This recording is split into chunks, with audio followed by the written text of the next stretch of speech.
Welcome to the Hope for the Animals podcast, sponsored by United Poultry Concerns. I'm your host, Hope Bohannick, and you can find all our past shows, including the 9 previous Reason for Vegan podcasts in this series, by going to our website, hopefortheanimalspodcast.org. This is a series of shorter bonus episodes where I focus in on specific aspects of the reason that we are vegan, the reason to be vegan. I think this particular one might be a little longer than the others, but there are 9 others in the series now covering many different aspects of animal agriculture, focusing in on different species and what they endure in food production. So when you're finished with this one, if you haven't already, I would encourage you to go back and listen to the other Reason for Vegans as well. So this podcast will be focused on the ecological cost to the planet of our choice to eat meat, eggs, and dairy. I'm going to get into a lot of science and studies, and I want to start by saying that I only use good scientific and academic peer-reviewed sources. I'm not going to cite them all as I would in an article, but I do have the sources. So if you're interested or you hear some science that you'd like to get the information about, I can send you a link. Just let me know. I also like to use meta-analyses, and I'll use a lot of meta-analysis here. And that means basically just not relying on one study, but using metadata from organizations that have looked at a body of science on a subject over a certain amount of time, and then they've come to a conclusion based on the results of numerous studies. The UN is a good example of that. So I'll be using metadata, and this is really a broad topic. There is so much information out there on the environmental impact. So I really encourage you to research further if you're interested in the topic. And I also want to offer a disclaimer about the use of the word livestock. I really don't like this term. I feel that it diminishes the individuality of animals. It reduces them to a commodity, but this is the language that's used in much of the scientific community. So I may, when I'm quoting or paraphrasing information and scientific studies, I may use the term livestock. So just know that we should try to move away from using these terms, but in this instance, when I'm quoting a lot of science, I might use it. So this is a topic that vegans should care deeply about. Not only do we want a livable planet for humans, but vegans care about all animals, and we are destroying the homes of wild animals with our pollution and climate disruption. So we should, of course, care about wildlife just as much as we care about farmed animals. Okay, so I want to start with some good news, and that is that what someone chooses to eat and drink is the single biggest determining factor in their overall ecological footprint. So what that means is that it is really actually easy and affordable to make the biggest impact. You don't have to make expensive changes like getting solar panels or buying an electric car. If you can do those things, that's great. You absolutely should. But many of us, of course, can't afford to make those kinds of changes. But the changes in what we eat have the most dramatic consequences for our personal impact. So what we put in our bags at the grocery store can be even more impactful than if we remembered to bring a reusable bag or what we drove to the store. People don't realize the power of their plates when it comes to environmental impact. Okay, so let's get into it. So according to the EPA, the Environmental Protection Agency, and just numerous other global governmental bodies and agencies and tons of research, we now know that the hazards associated with animal agriculture include greenhouse gas emissions that are causing climate disruption, massive energy and fossil fuel consumption, deforestation, water waste, water pollution, topsoil erosion, habitat loss, species biodiversity loss, wasting of resources food, grain. It's just a huge impact that animal agriculture has. And I don't have the time or bandwidth really here to get into everything, but I'm going to kind of unpack a few of these issues. Climate disruption, of course, one of our most pressing and really time sensitive issues, because we are running out of time to turn this thing around. According to the United Nations, animal agriculture currently emits more greenhouse gas emissions than all the world's transportation combined. There are so many studies and reports that strongly urge a global shift to a plant-based diet to mitigate all kinds of environmental catastrophe, but in particular climate change.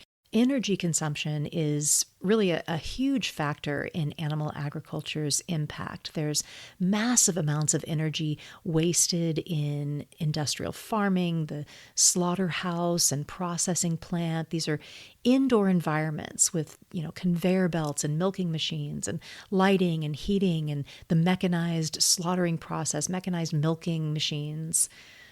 And the transportation often has many more stages to it for animal agriculture compared to plant foods. So there's the grain brought to the animals to auction, the animals to slaughter, carcass then to the processing, product to market. All of these can be numerous different steps using tons of fossil fuels, compared to plant farming, where it's the farm to the processing plant to market, and that's pretty much it.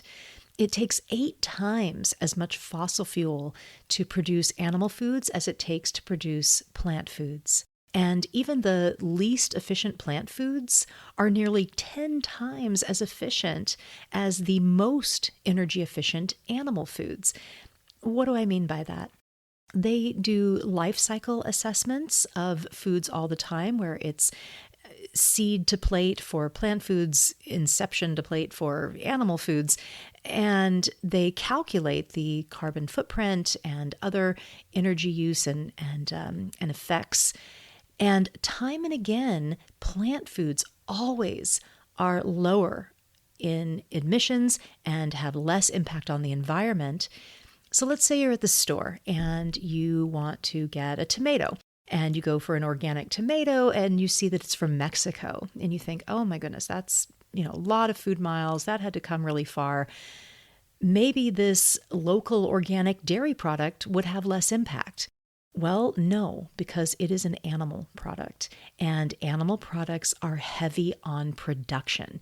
Even though it's local, even though it may be organic or have other sustainable labels on it, again and again, animal foods are seen and calculated as having a much higher impact than any plant foods, conventional and otherwise. A study out of the University of Chicago found that consuming no animal products is 50% more effective at fighting climate change than switching from a standard car to a hybrid. So thinking about driving, you can kind of think about eating carbon consciously this way. So a meat-centered diet is like driving an SUV. It's the worst you can do. Vegetarian diet, a little better, maybe like driving a mid-sized car. But if you're eating vegan, it's the equivalent of biking or walking, the equivalent of not driving at all. That's how much impact you can have. So often when we're talking about these environmental impacts, we blame the cows, and we hear about beef and dairy as being the worst culprits, the worst problems. First, I just want to say that it's not the cow's fault, of course. It's humans' fault for exploiting animals. But all the environmental destructions that I've been talking about, they apply to all animal products, not just cows. Chicken farming is absolutely impactful too, and just switching from beef to chicken is not the answer. And it's so frustrating to hear that messaging, because it's really like comparing rotten apples and oranges. Just having hundreds of millions of birds concentrated in these areas, it causes water pollution, air pollution problems, greenhouse gas emissions much higher than the equivalent calories of plant foods. Water, for example, dairy farming takes 3 times the water to produce compared to vegetables and grains and beans. But for eggs, it takes 10 times the amount of water, and chicken meat 14 times the amount of water. So a ton of water is wasted in chicken meat and egg farming. There's a huge water pollution problem as well. Poultry production waste causes eutrophication of the water, and I'll explain what that is. So here's an example. A 1 million hen complex, which is not unusual, produces 125 tons of wet manure a day, which runs off into our groundwater. It adds high nitrogen and other nutrient levels to the water system. So it runs into the groundwater, into our waterways like lakes and rivers and streams, and that causes algae growth. It depletes the oxygen in the water, and these areas are called dead zones, and that is eutrophication. It's these oxygen-depleted waters, and chicken farms are a huge cause of this. So another contributing factor is the bedding that they use in the floor systems in these chicken producing areas. It's like a poultry litter, kind of a wood shavings and other materials that they use on the floor. Broiler chicken houses where they are breeding the chickens for meat, breeding facilities, chickens that are kept to lay the eggs for hatching, and now all the cage-free egg-laying buildings. Birds are kept in these floor systems, and it's thousands and thousands, sometimes tens of thousands of birds in large windowless warehouses all on the floor. And these shavings, they build up with high concentrations of feces and chemicals and bacteria and parasites and pathogens and viruses and pharmaceuticals. And then the birds that were so sick and diseased and injured that they just died. So there's dead, diseased carcasses that are all just scooped up, piled up in this bedding and dumped somewhere on the farm. And that goes into the groundwater and then into our waterways. And again, it contains harmful levels of nitrogen and phosphorus and ammonia and other nutrients that poison the water and create these dead zones. There was a comprehensive study into which areas in the U.S. were experiencing the worst water contamination from agriculture and meat industry corporations, and the worst offender that had the most destructive agricultural impacts was Tyson Foods. And of course, Tyson is predominantly chicken meat manufacturing. So there's a terrible waste of resources happening with animal agriculture. We often think of ourselves as humans as being the overpopulated species that are wasting all the resources and eating up all the world's resources. Well, the animals that we breed for food, on average, outweigh the U.S. human population by about 5 times. They are really the truly overpopulated species. For every 1 kilogram of animal protein that's produced, farmed animals are fed about 6 kilograms of plant protein. The U.S. farmed animal population consumes more than 7 times as much grain as is consumed directly by people in the U.S. So there is a massive amount of plant food that is just wasted. It's enough to feed the entire human population of the country 5 times. So a really huge waste of food when we have so many people hungry. There's a huge waste of water as well. Most of our agricultural irrigation is used in animal agriculture. There's just really excessive water use in animal farming. There's the irrigation for the feed crops, to feed the animals, then there's watering the animals directly, and then there's all the factory usage, washing all the equipment, washing down the slaughterhouse equipment and the milking parlors. Producing 1 kilogram of animal protein requires about 100 times more water than producing 1 kilogram of grain protein. Another way to look at it is the same amount of water produces 16 pounds of grain or 1 pound of meat. So much wasted water. So there's also natural habitat destruction, land use, deforestation, topsoil erosion, loss of biodiversity. Deforestation. So, according to the UN, in the Amazon, cattle ranching is now the primary reason for deforestation.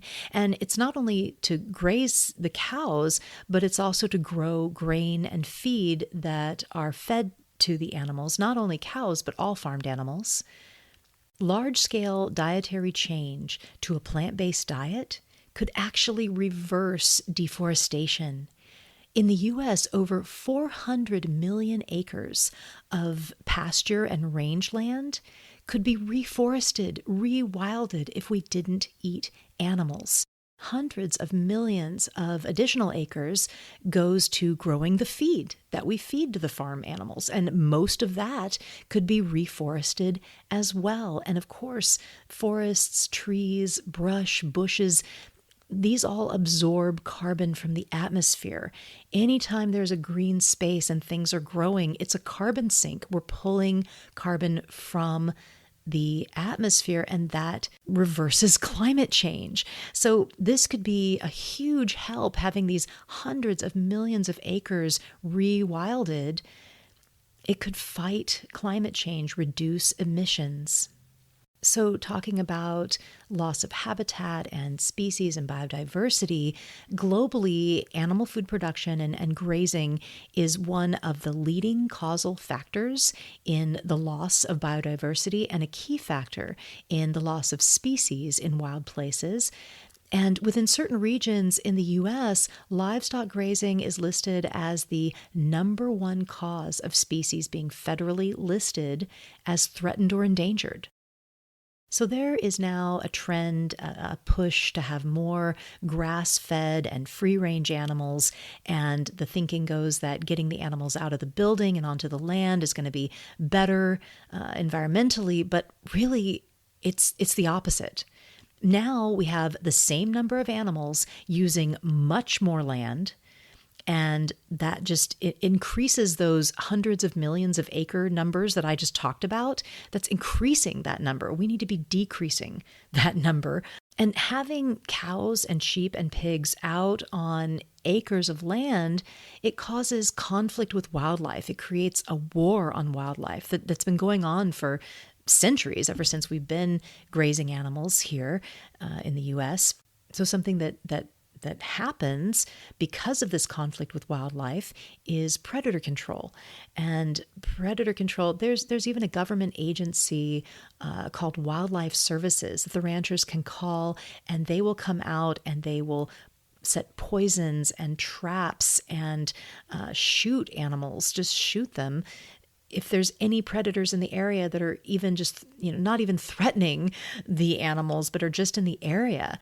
And then the poisoning and trapping, this is indiscriminate killing of non-target species sometimes, a lot of times.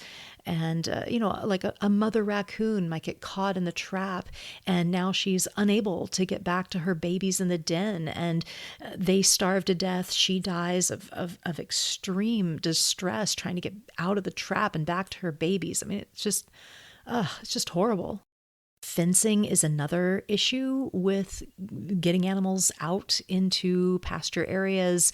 It disrupts wildlife migration. There's just so much more conflict with wildlife that's going to happen with an increase in free-ranging animals.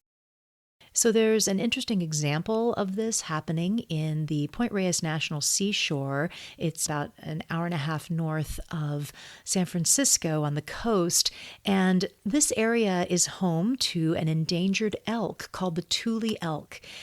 There's only about 500 elk left in the park, and dairy and beef cows outnumber the elk 10-1. Ranchers don't want the elk eating their grass and drinking their cows' water. So now for-profit, privately owned beef and dairy businesses threaten the wildlife in a public national park.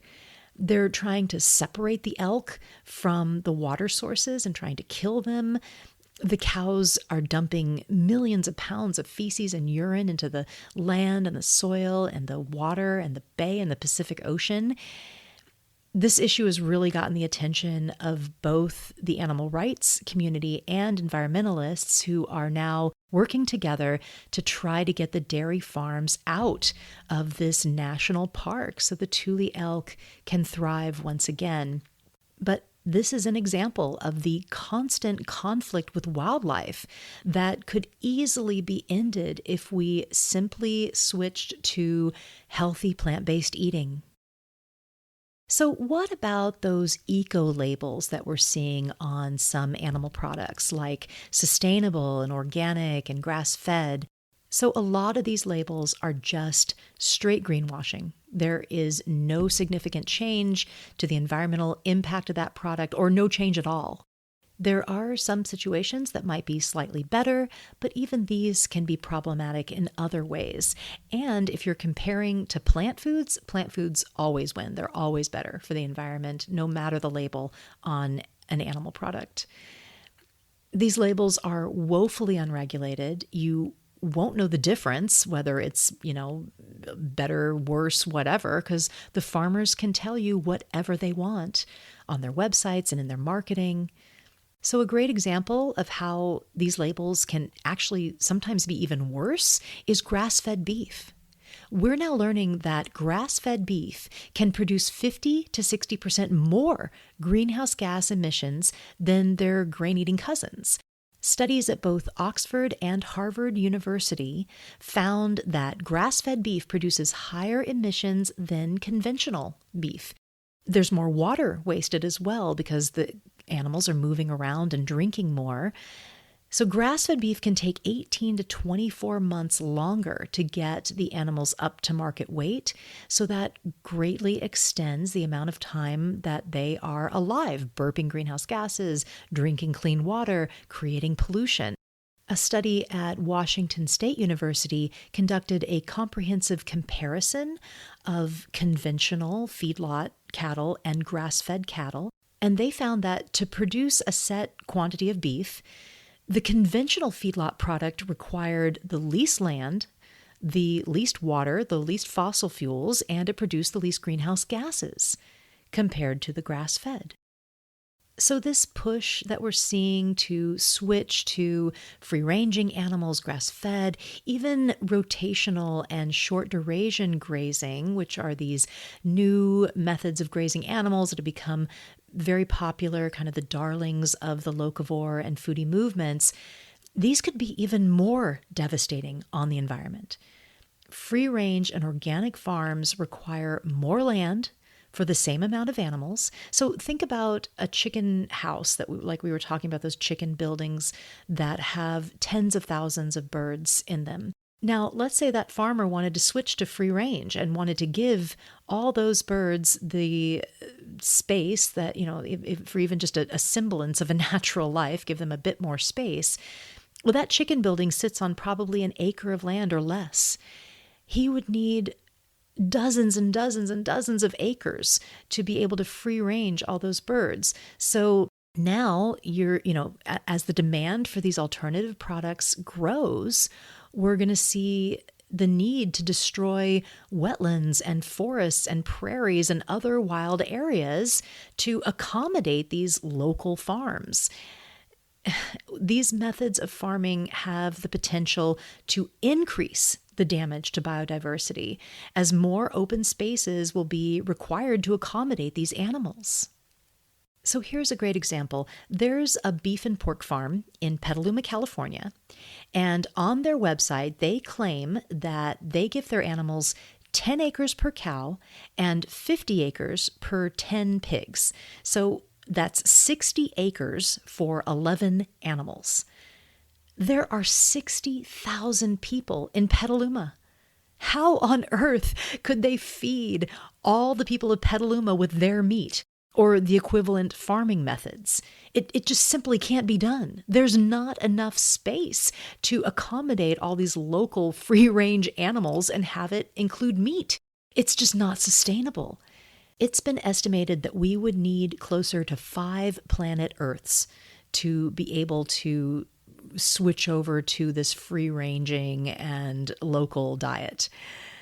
The tiny amount of free-ranging that we do right now, it can't be scaled up to feed the billions of people on the planet. Free-ranging animals for food can never be more than a specialty market for a few elite buyers. There's so much more to this, and if you want to learn more, I recommend my book, The Ultimate Betrayal. I do go into great detail about sustainable and alternative labeling and the environmental impact with animal products. And I'll probably do a full episode on greenwashing our food in the future, so look for that. So I'm going to wrap it up here. It's really hopeful that the environmental community is finally waking up to this, finally making this connection. I was going through some old files and I saw an article that I wrote on animal agriculture's impact on global warming. That's the term we used mostly decades ago. And the date on it was 1996. So we have been talking about this for a long time. But finally, we're seeing an awakening in the environmental community, and it's heartening to see young environmental activists proclaiming that they're vegan, like Greta Thunberg. And I really knew things were changing when I saw a Time magazine article. It was just a few months ago, and it listed the personal actions that we can take to reduce our carbon footprint. And they listed reducing or eliminating meat consumption as the first thing. And I think it wasn't only meat consumption. I think they said animal products, so they included dairy and eggs. This wasn't even on the mainstream radar just a few years ago. It would have been the last thing or not mentioned at all. So things are really changing.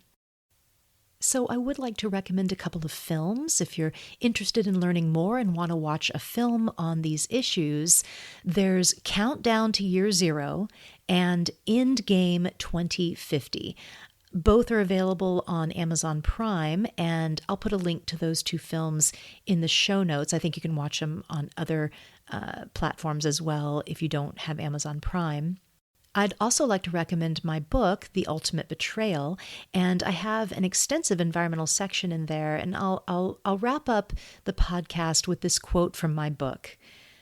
Reducing or eliminating the consumption of animal products is the most powerful way we can reduce our impact on the environment.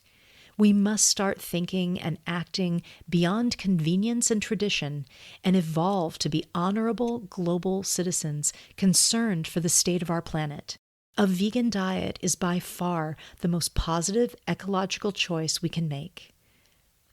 Thank you for listening to the Reason for Vegan series. If you found this information important and inspiring, please share it on your social media platforms and take action today for the future of the planet and live vegan.